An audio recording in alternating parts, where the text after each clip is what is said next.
Sir ওয়াসউদ্দিনৰ জন্ম ইয়াত হৈছে ঢেকীয়াজুলি মছজিদ পট্টি নামে ঠাইত ইয়াতে ওয়াসউদ্দিনৰ জন্ম হৈছে। ওয়াসউদ্দিনৰ ভাই ককাইৰ জন্ম ইয়াত হৈছে, ভনীয়েক ভাগিন জেঠায়েক ককায়েক সকলোৰে জন্ম ইয়াত হৈছে।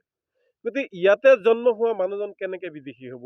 ইয়াতে অন্যসকলে ভোট দি আছে, আনকি তেওঁৰ পুত্ৰ সন্তানে ভোট দি আছে, তেওঁৰ ভাই ককায়ে ভোট দি আছে, ভনী বাইদেউসকলে ভোট দি আছে। সাধাৰণ নামৰ ভুলৰ বাবে, একাৰৰ ভুলৰ বাবে তেওঁক এনে কৰাটো ঠিক হোৱা নাই বুলি আমি ধাৰণা কৰিছোঁ। আৰু সেয়েহে আপোনালোকৰ সংবাদ মাধ্যমৰ জৰিয়তে অসম চৰকাৰ আৰু বৰ্ডাৰ বিভাগক অনুৰোধ জনাইছোঁ যে অতি সোনকালে এইগৰাকী ব্যক্তিক মুকলি কৰি দিয়ে যেন।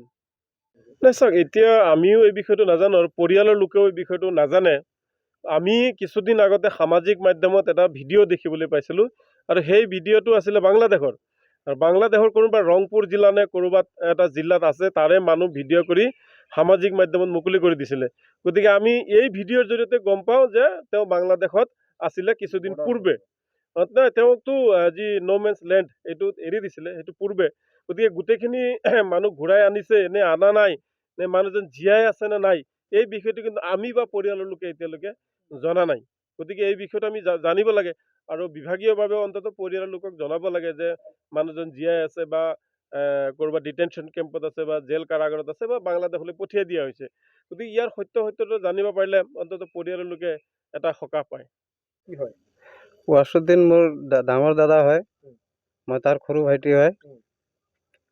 আপোনাৰ ভোটাধিকাৰ আছে নে নাই? মোৰ ভোটাৰ আইডি আছে, আধাৰ কাৰ্ড আছে। ভোট দি আছে? ভোট দি আছোঁ। কি নাম আপোনাৰ? মোৰ নাম শামছুদ্দিন। আপোনাৰ জন্ম ক'ত ইয়াতে হৈছিলে? ইয়াতেই। কেইজন ভাই ককাই আছিলে আপোনালোকৰ? আমাৰ 2টা ভাই ককাই, 3টা বাইদেউ। আৰু আপোনাৰ বাইদেউ কেইগৰাকী ইয়াতে তেওঁলোকে ভোট দি আছেনে? সিহঁতেও ভোট দি আছে চব। কি ক'ব যে যি আপোনালোকৰ দাদাক বা আৰক্ষীয়ে ধৰি লৈ গ'ল, কি ক'ব? এতিয়া আমাৰ গোটেইকেইটাই ভোট দি আছোঁ, যেতিয়া আমাৰ দাদা এটা এনেকুৱা হৈ আছে, তেতিয়া কি কৰিম? আপোনালোকে কিবা এটা কৰি দিয়ক আৰু মিলাই দিয়ক। স্যাৰ ওয়াসউদ্দিনৰ জন্ম ইয়াত হৈছে ঢেকীয়াজুলি মছজিদ পট্টি নামে ঠাইত ইয়াতে ওয়াসউদ্দিনৰ জন্ম হৈছে। ওয়াসউদ্দিনৰ ভাই ককাইৰ জন্ম ইয়াত হৈছে, ভনীয়েক ভাগিন জেঠায়েক ককায়েক সকলোৰে জন্ম ইয়াত হৈছে। গতিকে ইয়াতে জন্ম হোৱা মানুহজন কেনেকৈ বিদেশী হ'ব?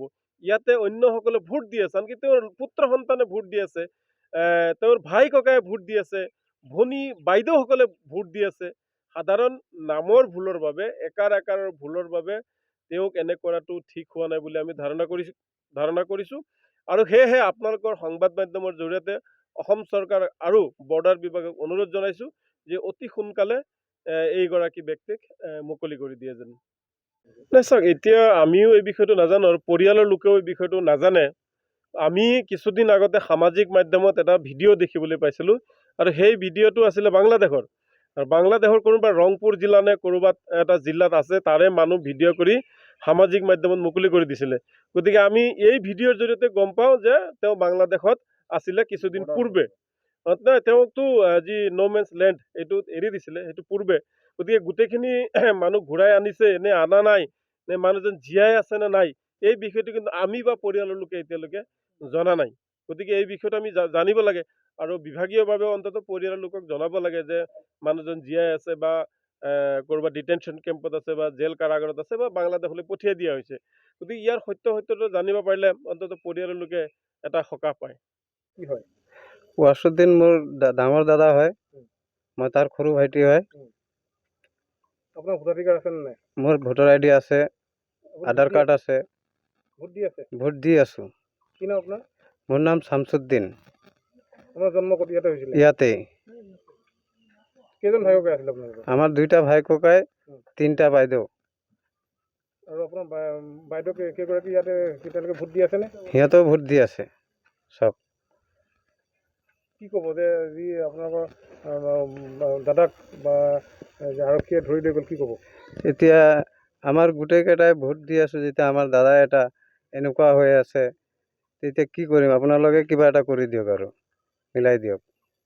যিকোনো খবৰৰ বাবে যোগাযোগ কৰক 7099017330 লগতে 7099017110 নম্বৰত।